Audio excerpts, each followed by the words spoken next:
Hey guys, if you're a real estate entrepreneur or an investor, you probably question what the role of US politics and specifically the presidency has on the market and on your investments. Since President Trump made his millions in real estate development, one can assume that he wouldn't make a decision that would adversely affect his investments. However, if we have learned anything about the current political climate, it's one thing, and that is it's very difficult to know what's going to happen next. And while the country is polarized on a variety of issues, we as entrepreneurs and investors have a duty to do what's best, and that is to buy real estate and provide homes for people. I'm not a politician, and I don't want to guess what will hit the news wire in the next hour about something that will not directly impact my life. I'm a real estate entrepreneur. And from a real estate perspective, Trump or anyone else for that matter in the House or Senate should not have any negative effect on what we do as real estate entrepreneurs. We cannot make investment decisions based on who is president, what they're tweeting on social media, or what the talking heads on TV are saying on either side. Rather, there are three fundamental rules as investors that we must follow in order to take advantage of the current market cycle, but also prosper when the market turns. And here they are. Okay. Number one, buy for cash flow, never for appreciation. When people think of real estate, people consider the values that how they increase over time, just as a matter of course. And according to the U.S. Bureau of Labor Statistics, prices for housing were just over 52% higher in 2018 versus 2000. So that means a house valued at $100,000 in 2000 would cost $152,000 today in 2018 for an equivalent purchase.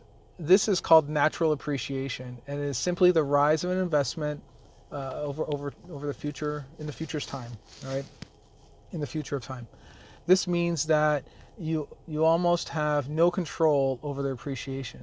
On the other hand, forced appreciation involves making improvements to a property, increasing the value, decreasing expenses, and it's going to drive your NOI, your net operating income, and it increases the overall property valuation. So if you purchase a multifamily deal for, like, say, $2 million, and you drive improvements, you reduce some unneeded expenses, you offer some new amenities that the tenants love to pay for, that property may be worth $4 million in the future because you made all the improvements, you reduced the costs, and you increased income. In that case, you are actively taking part in increasing the property's present value as well as your investor returns. Many investors have bought for natural appreciation, and oftentimes it's the non-professional investors that believe that this is the only type of appreciation because it's the only one that they're familiar with. And it's what most of us has actually grown up with. I personally never buy expecting natural appreciation to kick in. I always buy for cash flow. That's the reason why I do this is because I know that if the property is doing well and it's well maintained and there's plenty of renters in the market, there's plenty of employment out there, it won't be a matter of the market going bad. If you run your property well, you make improvements, and you position it as a nice place to live, the property will perform. People want to be there, even if the market turns. Number two, don't use too much leverage. One of the great benefits to buying real estate here in the US is that you can leverage to multiply your money to take down a deal. So for example, if you decide that you want to invest $200,000 in Ford stock, you can only control $200,000 of that stock, which is really nothing. However, if you want to invest that same $200,000 as a down payment in a building, in a $1 million building, and you're able to get an 80% loan to value, you would now be able to control a $1 million asset because the bank's coming in with $800,000. This is the power of leverage. But this can also lead to problems if you don't do it right. The less money you put down in a deal, the more leveraged you are. So this means that your mortgage payment will be much higher. So in a hot market, over leveraging maybe seem like a good idea, and some banks will even back you on it. But if the market turns and the values drops and the income falls along with it, you're going to have to cover that note. And next thing you know, you're going to be in hot water. Okay, my partners and I, We never have less than 20% equity in a deal, and we're usually sitting at somewhere between 25 to 30%. There are lenders that will do the 0% down thing, but you must avoid this. This will prevent you from getting burned in the event of a downturn. Number 3, don't get forced into selling before your plan.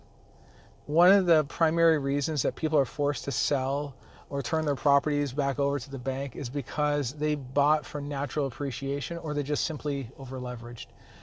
Something that's very typical in commercial and multifamily real estate is that there's a balloon payment on the loan. So this can become a problem if there's a big balloon payment that's due in the middle of a market downturn and you don't have the reserves to pay it. That's a huge problem right there. The best thing to do in this case, if you do have a loan with a balloon, is to plan it years in advance, or even before you actually sign for it, what the exit strategy will be. You know, you're going to do a refi, you're going to pay it off before, you're going to get a refi, you're going to bring in other investors, this sort of thing. It's already planned out. By applying these 3 rules, you can build a strong portfolio of real estate while providing your investors with nice, healthy returns. The rules will serve you well, regardless of what Trump tweets or what he does in the White House. Okay, so anyway, let me know what you guys think. Do you use these rules every day? I'd love to hear from you. Leave your responses in the comments below, and if you like the video, please go ahead and share it. Thanks a lot, guys. Talk to you soon. Bye.